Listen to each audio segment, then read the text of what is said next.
अभिवादये अहमस्मि गवीश द्विवेदी यत्र भवतां स्वागतम् एतस्मिन् डीडी न्यूज़ वार्ता प्रसारणे। आदौ प्रमुखाः वार्ताः। कनाडा देशस्य प्रधानमन्त्रिणे नरेन्द्र मोदिने प्रदत्तवान् सप्तदेशानां शिखरसम्मेलनस्य आमन्त्रणं। प्रधानमन्त्री उक्तवान् परस्परं सम्माननार्थम् अथ हितेभ्यः युगपत् कार्यं करिष्यतः उभौ देशौ। मेलनस्य प्रतीक्षा अस्ति प्रबला।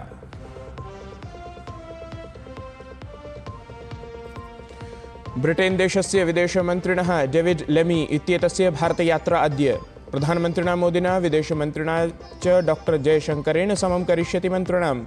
द्विपक्षीयसम्बन्धानां समीक्षां समेत्य अनेकेषु प्रसङ्गेषु भवेत् चर्चा।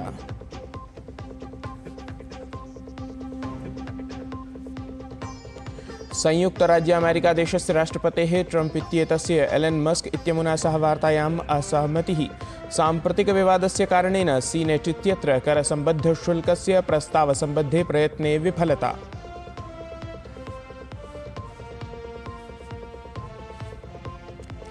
ईद उल अज़हा पर्वणि देशे विशिष्टा नमाज इति इस्लाम मतप्रार्थना। दिल्लीम् उत्तरप्रदेशं च समेत्य अनेकेषु राज्येषु विविधव्यवस्थाः प्रशासनेन कृताः। राष्ट्रपतिपदासीना अवदत् त्याग विश्वास मानवीयमूल्यानां प्रतीकभूतमस्ति एतत् पर्व।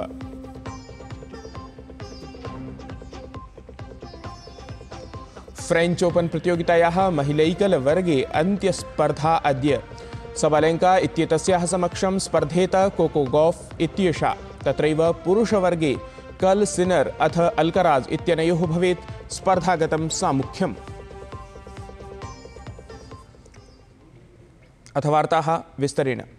प्रधानमन्त्री नरेन्द्र मोदी एतस्य मासस्य मध्यदिनेषु कनाडा देशे आयोक्ष्यमाणे सप्तदेशसमूह शिखर सम्मेलने सहभागितां कुर्यात्।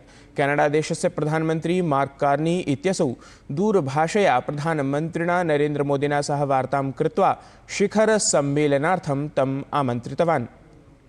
वार्तावधौ प्रधानमन्त्री मोदी कनाडा देशस्य प्रधानमन्त्रिणं कार्नी इत्येतं नैर्वाचनिकविजयार्थं शुभकामनाः विनिवेदितवान् अथ शिखर सम्मेलनस्य आमन्त्रणार्थं धन्यवादं प्रकटितवान्। प्रधानमंत्री नरेन्द्र मोदी गतदिने उधमपुर श्रीनगर बारामुला रेल संपर्क परियोजनां राष्ट्राय समर्पितवान्। एतस्यां परियोजनायां 36 संख्याकाः गुहाः अथ 43,900 संख्याकाः सेतुमार्गाः सम्मिलिताः सन्ति।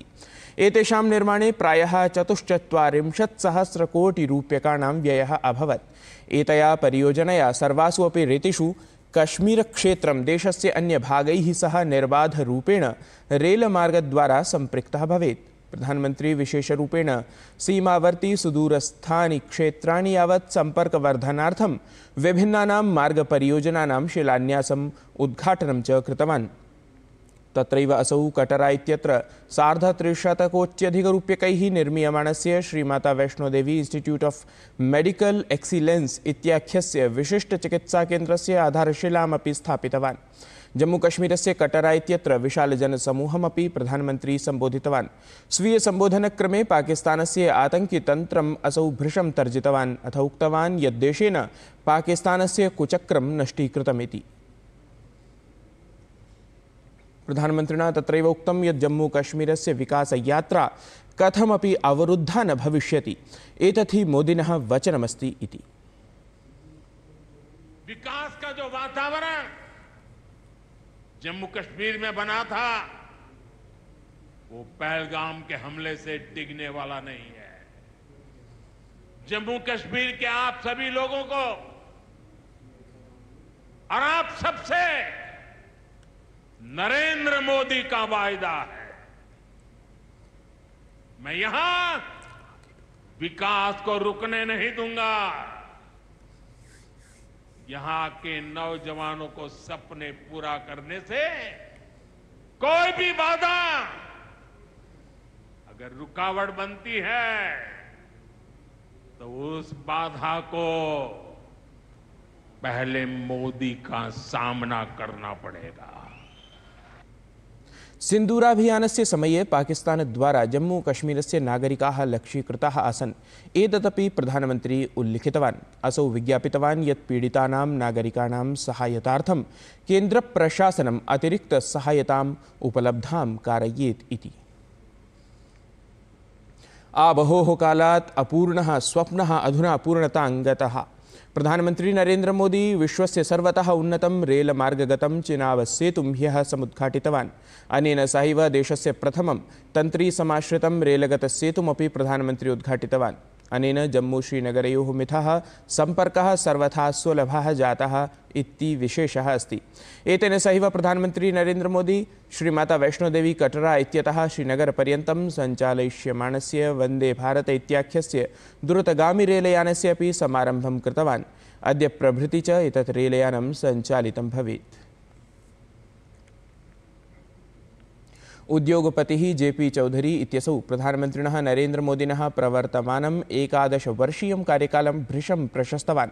असौ उक्तवान् यत् गते वर्षदशके विश्वस्मिन्नपि भारतस्य परिदृश्यम् अपेक्षया परिष्कृतमस्ति। भारतीयोद्योगपतिषु अन्यतमः आत्मविश्वासः समायातः अस्ति।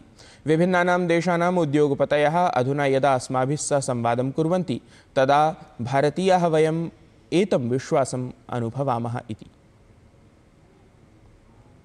प्रख्यातः करपरामर्शदाता NP जैन इत्यसौ अपि प्रधानमन्त्रिणं मोदिनं प्रशस्तवान्। एषः उक्तवान् नूतनः आयकरविधिः पुरातनविधेः स्थाने समानीतः अस्ति। सामान्यैः जनैः आयकरसमर्पणम् अनेन विधिना सरलः स्यात्। पुरातनायकरविधेः अपेक्षया नूतनः विधिः सरलः अस्ति। करपरामर्शदातुः कथनमस्ति यत् एतत् विधेयकं जनेभ्यः अत्यावश्यकमासीत्। अनेन जनाः निश्चप्रचं लाभान्विताः सन्ति इति। केन्द्रीयाल्पसंख्यक कल्याण मंत्री किरेन रिजिजू इत्येषः अथ अल्पसंख्यक राज्यमंत्री जॉर्ज कुरियन इत्यसौ उम्मीद पोर्टल इत्येतत् पटलम् उद्घाटितवन्तौ। उम्मीद पोर्टल इत्येतेन अध्यन्तर्जालीयपटलेन देशस्य वक्फ सम्बद्धानां सम्पत्तीनां पञ्जीकरणं विधास्यते। एतस्य अन्तर्गतं साम्प्रतं समेषां वक्फ सम्पत्तीनां 6 मासाभ्यन्तरे पञ्जीयनं सुनिश्चितं स्यात्। उम्मीद पोर्टल इत्यस्य प्रयोजनं वक्फ सम्पत्तीनाम् उचितप्रबन्धनम् अथ स्पष्टता संवर्धनम् अस्ति। अत्र हि दूरवाण्या अणुसङ्केतमाध्यमेन च सत्यापनं भविष्यति। 3 स्तरेषु सम्पत्तीनां सत्यापनप्रक्रिया एतदन्तर्गतं भविष्यति। प्रत्येकं वक्फ इत्येतस्मै 17 अङ्कयुतं परिचयपत्रमपि प्रदास्यते। अनेन सहैव केन्द्रीकृतपरिपृच्छासङ्ख्या अपि प्रसारयिष्यते। एतदतिरिच्य सूचनाप्रविधीनां नियमानाम् अनुगुणम् अस्य सञ्चालनं भविष्यति। उम्मीद पोर्टल इत्येतस्य पूर्णनाम अस्ति unified Waqf management empowerment efficiency and development इति। वक्फ सम्पत्तिभ्यः आगम्यमानस्य आर्थिकलाभस्य प्रमुखोद्देश्यम् इस्लाम मतावलम्बी महिलाभ्यः, बालेभ्यः, वञ्चितवर्गेभ्यः च सहायता प्रदानमस्ति। इदं हि अध्यन्तर्जालिकं प्रवेशद्वारम् ऐषमः अभ्युपगतस्य वक्फ विधेयकस्य अन्तर्गतम् उद्घाट्यते। वक्फ विधेयकं संसदः उभाभ्यां सदनाभ्यां पारितं जातम् इति तु ज्ञातमेव।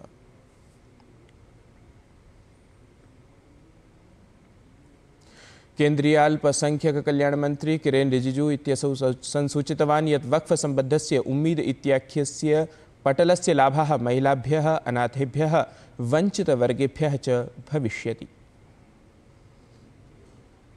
विदेशमंत्री डॉक्टर एस जयशंकरः दिल्ल्यां मध्यएशिया प्रतिनिधिभिः सह चतुर्थं भारत-मध्यएशिया संवादं समारब्धवान्। उपवेशने एतस्मिन् कजाकिस्तानदेशीयः उपप्रधानमन्त्री अथ विदेशमन्त्री मूरत नूटलेव इत्यसौ ताजिकिस्तानदेशस्य विदेशमन्त्री सिरोजिद्दीन मुहरिद्दीन इत्येषः, तुर्कमेनिस्तानदेशीयः विदेशमन्त्री राशिद मिरेदोव इत्यसौ, किर्गिस्तानदेशीयः विदेशमन्त्री झीनबेक कुलुबाएव इत्येषः, उज्बेकिस्तानदेशस्य च विदेशमन्त्री बख्तियार सईदोव इत्येते सम्मिलिताः सन्ति। अवधेयं यत् समायोज्यमाने एतस्मिन् उपवेशने विदेशमन्त्री मध्यएशिया देशानां परस्परं सम्बन्धान् इतोपि दृढयितुं चर्चां कुर्यात्। चर्चाक्रमे व्यापार सम्पर्क सौविध्य प्रौद्योगिकी विकास सहयोगेषु विशेषध्यानं भवेत्। उपवेशनं सम्बोधयन् विदेशमन्त्री डॉक्टर एस जयशंकरः प्रतिपादितवान् यत् अहम् अस्य प्रशंसनं करोमि यत् भवतां देशाः भारतेन सह सन्ति।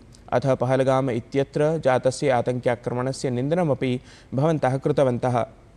असौ एतदपि उक्तवान् यत् भारतं मध्यैशियाद्वीपेन सह आबहोः कालात् सभ्यतागत सांस्कृतिकसम्बन्धान् गहनतया सुरक्षितान् कृतवत् इति।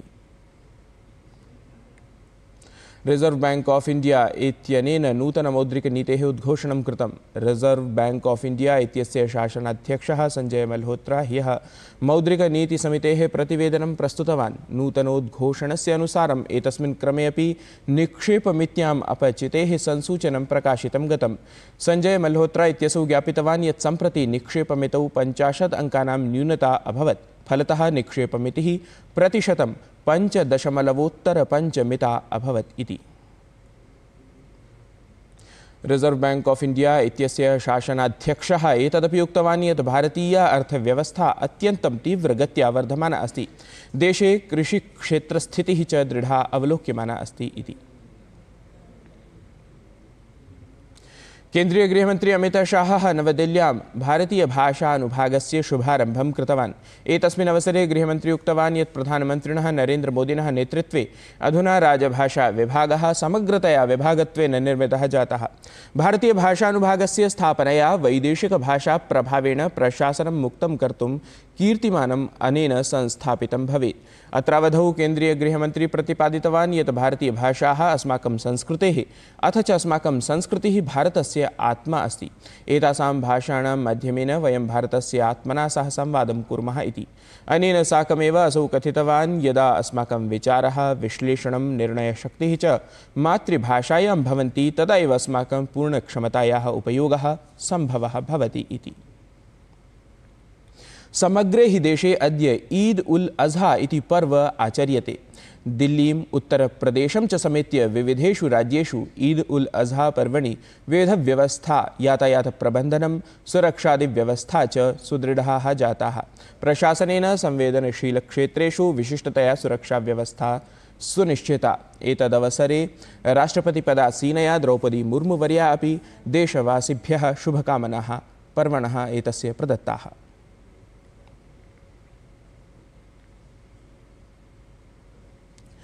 दर्शकाः, अधुना वार्ताक्रमस्य एतस्य समापनं जायमानमस्ति। तत्तावत् अन्तिमे क्रमे भवन्तः वार्तावली इति कार्यक्रमस्य प्रचारचलच्चित्रम् एतत् पश्यन्तु अथ अस्मान् अनुज्ञापयन्तु। नमस्कारः। सयोगी यथवा पशुः